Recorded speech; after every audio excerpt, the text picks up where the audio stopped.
The New York Giants have a new and refreshing energy source these days, so let's have a little fun with it and try to name it. Locked On Giants starts right now.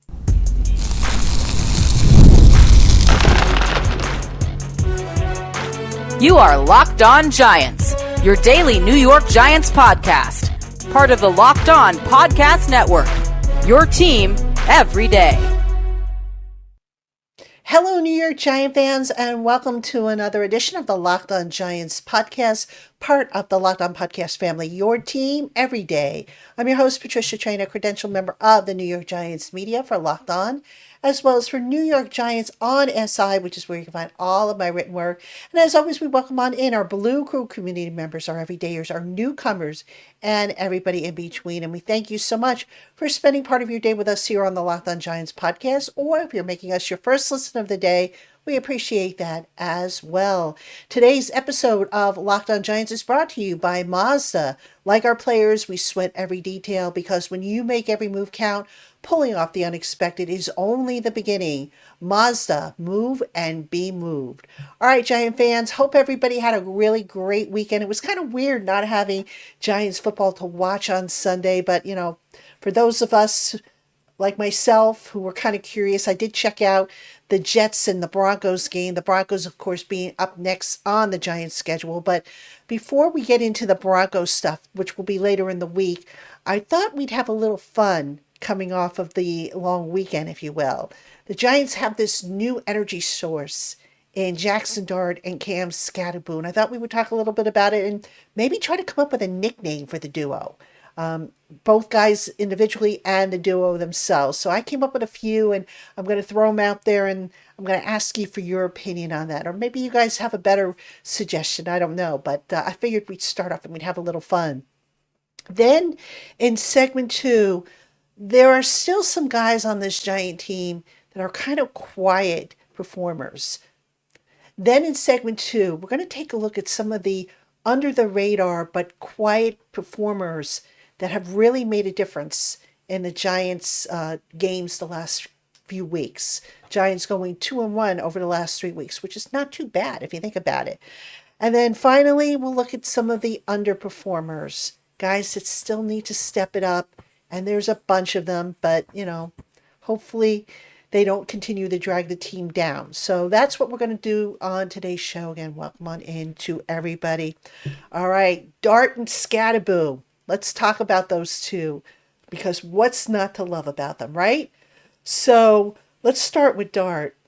Now, when I look at Jaxson Dart, I see a fearless young buck of a rookie who just has brought excitement to the game, who has a certain degree of cockiness, but not in a bad way, in a good way. So that confidence that just flows out of every pore of his body. Now, he kind of reminds me, it's funny, I was having this conversation with a colleague of mine. Dart reminds me of a very young Phil Simms. So for those of you who don't remember Phil Simms when he first came to the Giants, Simms was kind of on the cocky side. A guy who had a lot of confidence, who just, went out there, played fearlessly, recklessly, whatever you want to call it, and who basically loaded the team on his shoulders and tried to carry them across the finish line. Now, Phil Simms, unfortunately, early in his career, also dealt with a lot of injuries. So we'll kind of hope that Jaxson Dart doesn't have that to deal with now that he's early in his career as an NFL quarterback. Skattebo, I tell you, I absolutely love this kid. I love the energy he brings to the field. It's like, I've mentioned this before, a little bit of Brandon Jacobs, actually a lot of Brandon Jacobs, who was very outwardly expressive, and a little bit of Madison Hedgecock, who was quiet, but he had a certain degree of, what's the word I want? Craziness, if you will. A guy who was just, you didn't want to mess with when you were on the field because he would mow you down. And Skattebo, in a lot of ways, is like that. A guy who, if you're a defender, you probably don't want to mess with him because he will mow you down. You've heard me call him the human bowling ball so many times. So let's talk about some nicknames for these guys. And again, I came up with a few, You may or may not like them, but I'd be curious to hear what you think. So, for those of you who are watching on YouTube, we have a community board. You can drop your thoughts about the nicknames, or you can drop them underneath in the comment section below. Those of you who are listening on our audio platforms, you can always check in and let me know what you think about nicknames. But let's get something started for these guys, because these guys are exciting, and it's been a while. Basically with Malik Neighbors out of the lineup for the rest of the year, there's something to really, draw us back in and watch week in and week out. So let's start with Dart. So some of the nicknames, I know the Dart side has come up. That's not one that I came up with, but that's been out there, obviously. Air Dart has come up, and there has also been Dart Mode, which I think is kind of cute. I like that name, actually. For Skattebo, I've come up with Cambo, Cambo, sort of like Rambo, given his brute force type of running style. I came up with Scat Attack, which I think maybe, has been out there. I'm not sure. And then the Tempe Tank, right? Skattebo having played in Arizona. So, for the University of Arizona, having played in Arizona in the Tempe area. So the Tempe Tank was kind of one that I liked. For duo names, all right, for the two of them, I came up with, let's see, Jax and Skat, which I thought was kind of funny. Flash and Smash, I think somebody suggested, actually, somebody on the YouTube channel suggested Flash and Crash. I came up with Flash and Smash because to me, Skattebo's run style is that smashing style.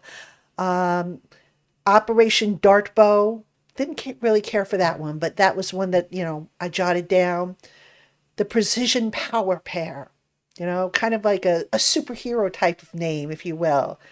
Sky and Sledge, Jaxson Dart throwing through the air and Sledgehammer, Camp Skattebo on the ground. That was another one that I came up. I mean, my favorite one, to be honest with you, was Jax and Skat. It's simple, it reflects their names, and it's all you need to know. Although I do like Flash and Smash.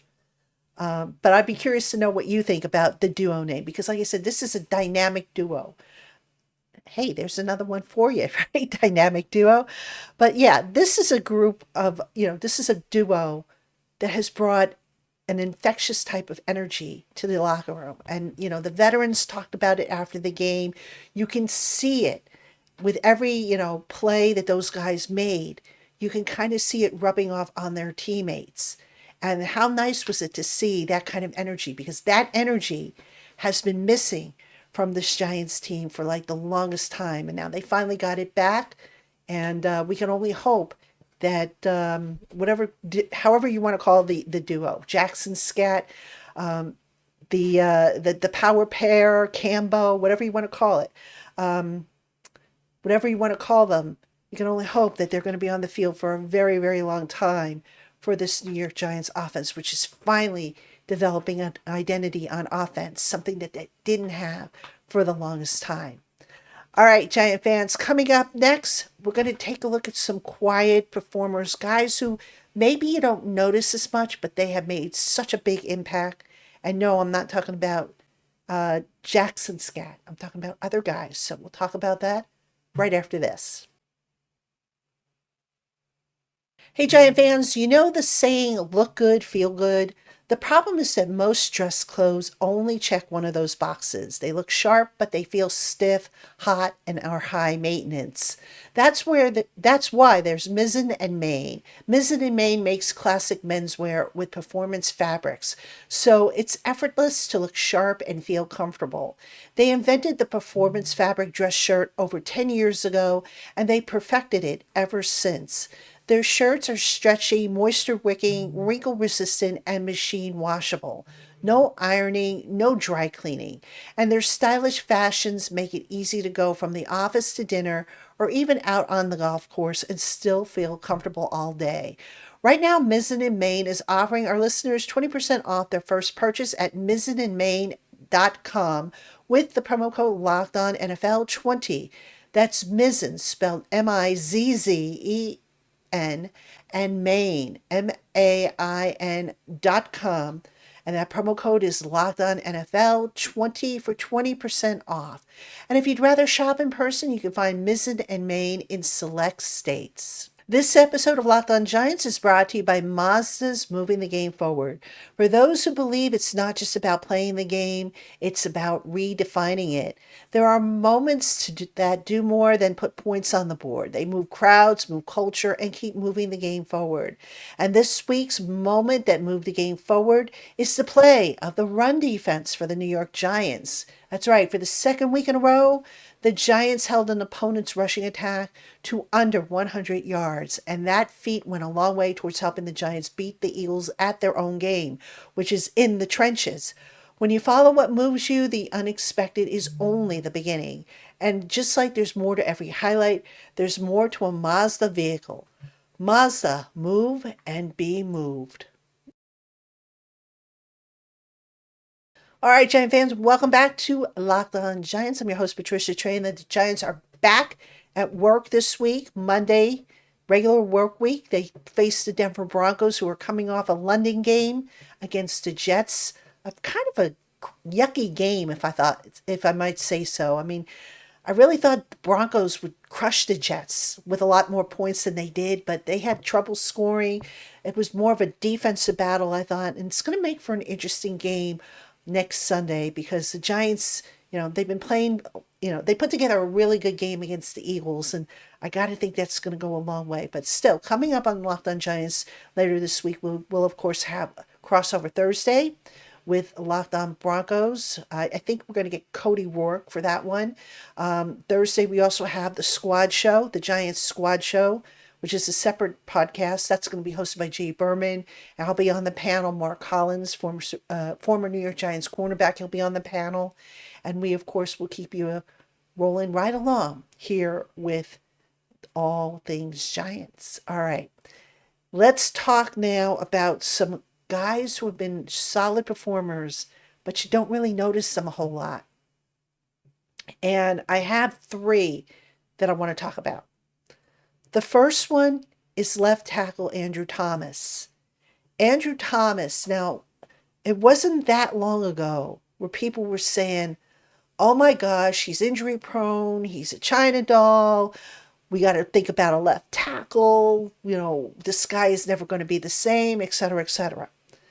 And all the while this was going on, the Giants had this plan for Andrew Thomas to get him back and get him back healthy so that foot that was surgically repaired twice would not be an issue.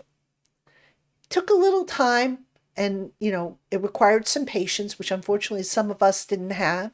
But Andrew Thomas is back. He's just 1/11th of the reason why on offense. But here's the thing with Andrew Thomas.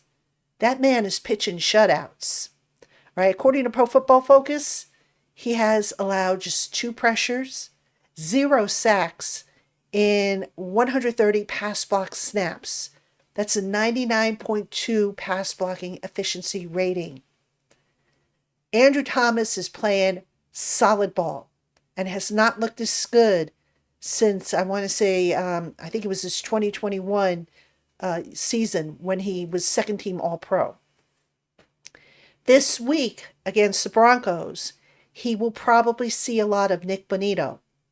Nick Bonito typically lines up across from the left tackle. If I'm the Broncos, I maybe think about moving Nick Bonito around. We'll see if they do it or not. But that should be a really, really good matchup and a key matchup because Andrew Thomas has been shutting down some of the best, the better edge rushers that he has faced. And that has gone a long way to helping the offensive line play better and just the offense in general play better. So Andrew Thomas has been a quiet performer. You don't hear his name mentioned a whole lot, which is a good thing for an offensive lineman. All right, another guy I got to give kudos to, Daniel Bellinger, the tight end. Now, I think I've said this before. I don't know why Daniel Bellinger has kind of been drifting out of the picture, why the coaches haven't been giving him more opportunities, especially in the passing game, when he catches basically everything thrown his way. Daniel Bellinger as a blocker, let's talk about that first. zero pressures. So he has 100% pass blocking efficiency rating. Only 18 pass blocking snaps, but still zero pressures. And he's taken on, those bigger defensive ends and edge rushers that are coming at him. As a receiver, 7 of 7 for 85 yards, 29 yards after the catch, and he's 1 of 1 on the contested catch department. Bellinger might not be flashy, okay? He might not be George Kittle or, a younger Darren Waller or, a Travis Kelce. Bellinger's not a bad tight end. And I'm kind of glad to see now that he's finally getting incorporated into the game plan a little bit more. Because again, I don't know why they were kind of like phasing him out.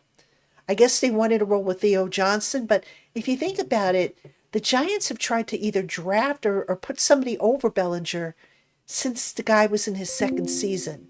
And I get it. Bellinger's not as maybe athletic as, some of the guys they've tried to plug in there. But I'd rather have a guy who is reliable, who can block decently, who can, make the tough catches, the contested catches. I'd rather have that.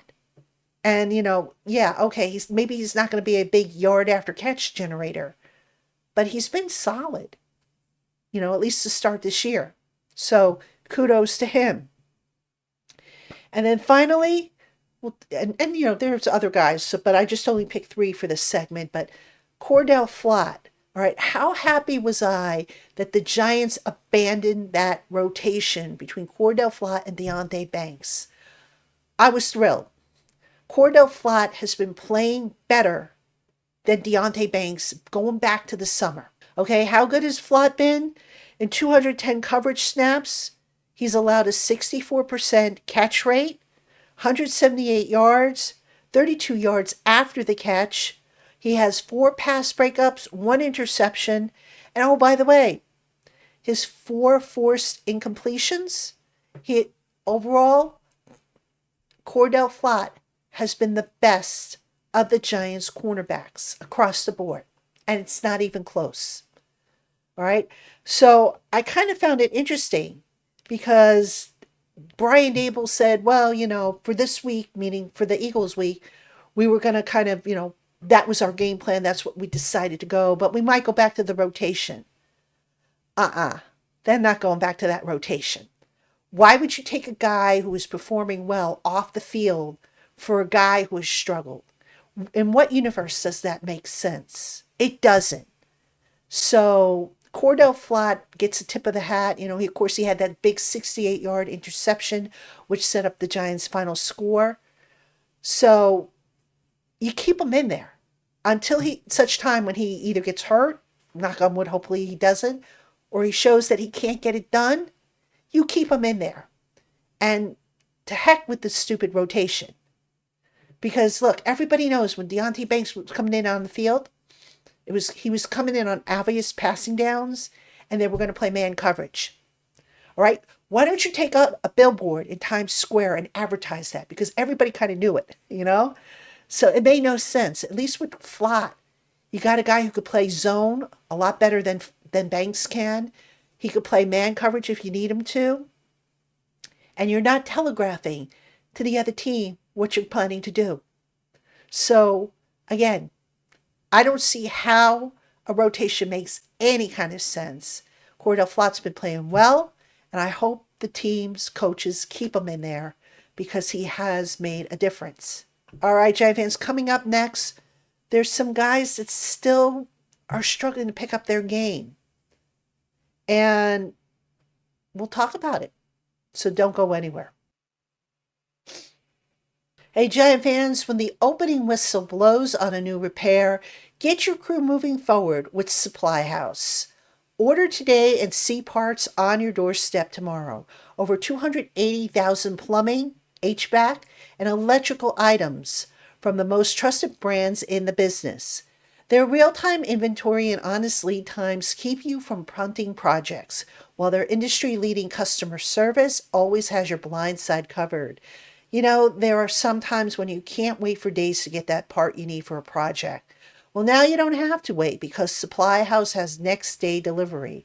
And their parts finder tools and 3D schematics can save you hours on jobs where every detail matters. Join the free Trademaster program today and score serious perks like priority shipping, lower prices, and a dedicated support line. Visit supplyhouse.com to sign up for free and use the promo code SHNFL5 for 5% off your first order. That's supplyhouse.com. Real people, real service. Hey, Giant fans, the NFL season is here, and FanDuel is making sure you're ready for kickoff with a can't-miss offer. Right now, new customers can bet just $5, and if your bet wins, you'll get $300 in bonus bets to use across the app.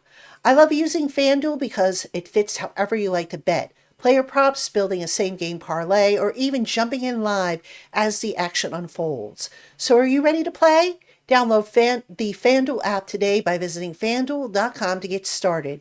That's FanDuel.com to place your first $5 bet. All right, Giant fans, welcome back to Locked On Giants. I'm your host, Patricia Traina. And, we talked in the last segment about guys who have quietly been stepping up. Let's talk about a couple guys now who still haven't quite brought it. Got to start off with, and this one's kind of a surprise here, but Paulson Adebo. Now, he hasn't been horrible, but would I say that he's played like a CB1? Not quite. Adebo leads the Giants defensive backs with 3 dropped interceptions. All right. He's allowed 107 out of 308 yards against him to come after the catch. He has 3 forced incompletions, which I think is tied with Cordell Flott. And, he's also, in terms of the Pro Football Focus rankings, he's actually the worst of the Giants cornerbacks with 200 plus coverage snaps, right? So amongst the cornerbacks with 200 or more coverage snaps, his rankings are low. So I'm not sure why that is. You look at the game and has he made any plays that you can honestly sit there and say, yeah, that has made a difference? I don't know that we can. Now, Adebo has been pretty good against the run, so we'll give him props for that. But as a CB1, yeah, I don't see it quite just yet. He's done a solid job, but not, again, a CB1 type of job. So I'd like to see a little bit more come from Paulson Adebo.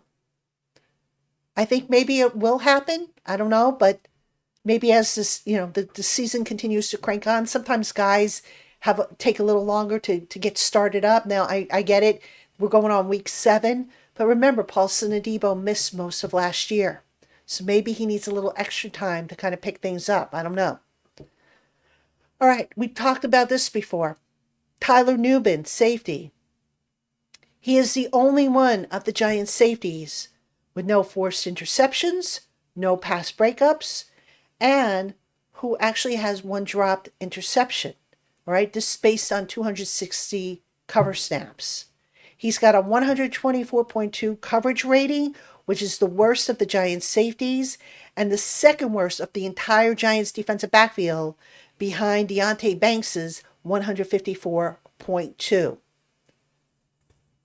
I honestly don't know why Nubin is regressing. It's just bad angles, just something's missing from his game that wasn't there last year. And is it because they're being taught differently? You remember, they have new defensive back coaches. So maybe the teaching is a little different? I don't know. Is it things that they changed in the scheme? I'm not sure. But when I see, missed tackles, when I see dropped interceptions and just Nubin trailing guys, that's kind of disturbing to me and disappointing. So again, maybe, he had his season cut short last year due to injury, so maybe he's a little slow getting out of the gate. I don't know. That could be. but the Giants need more out of him, for sure. And, whether they get it this year, I don't know, but hopefully they do. Now, one other guy, I know somebody asked me about him, and I'm not going to put him necessarily in this category because if you look at what he has done the last, couple of games, he's actually started to perk up a little bit. But people have asked me, what's wrong with Dexter Lawrence? Why isn't he having the impact he had last year? Dexter Lawrence, as a pass rusher, okay, yes, there's been a drop-off. But Dexter's starting to come into his own against the run. Now, here's the thing. I don't have the numbers in front of me, but I did look this up for an article that I did on New York Giants on SI. The Giants aren't playing Dexter Lawrence over the nose as much as they have in the past. They've kind of been moving him around a little bit. I don't know why that is. Maybe, to get favorable matchups, perhaps. I don't know. But in the beginning of the year, Dexter Lawrence, he was drawing solo blocking, and he was struggling with that. So that could have been, maybe he was getting back into the flow of things.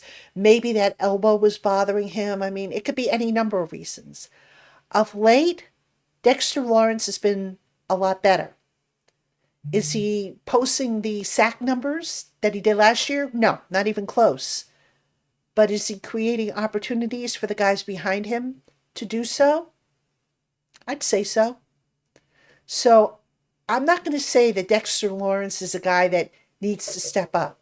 Because if you look at the big picture, again, he's starting to kind of round into shape, if you will, as far as this game goes. But, I get the questions and the concern because we kind of got spoiled a little bit with Dexter just tearing things up as a pass rusher. And as I've said many, many times before with Dexter, he can't do it all by himself. So, yeah, he's not getting the sacks and the pressures like he used to.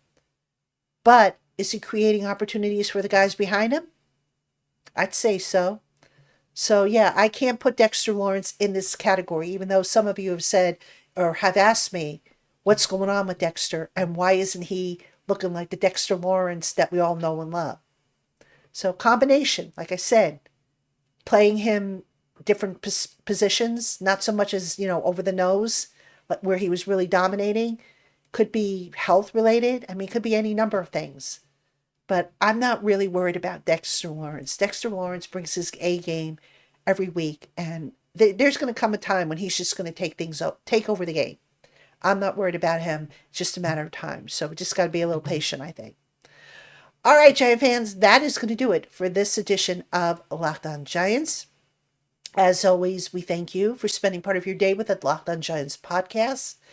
The NFL season is finally here, so for your next listen, get a double dose of the Locked On NFL podcast. Tyler the Madman Rowland gives you a shot of espresso to start your football day, while Tony Wiggins takes you into the barbershop for the smoothest breakdowns to end the day. Find Locked On NFL on YouTube or wherever you listen to your podcasts. All right, Giant fans, that will do it for me. I will see you again tomorrow.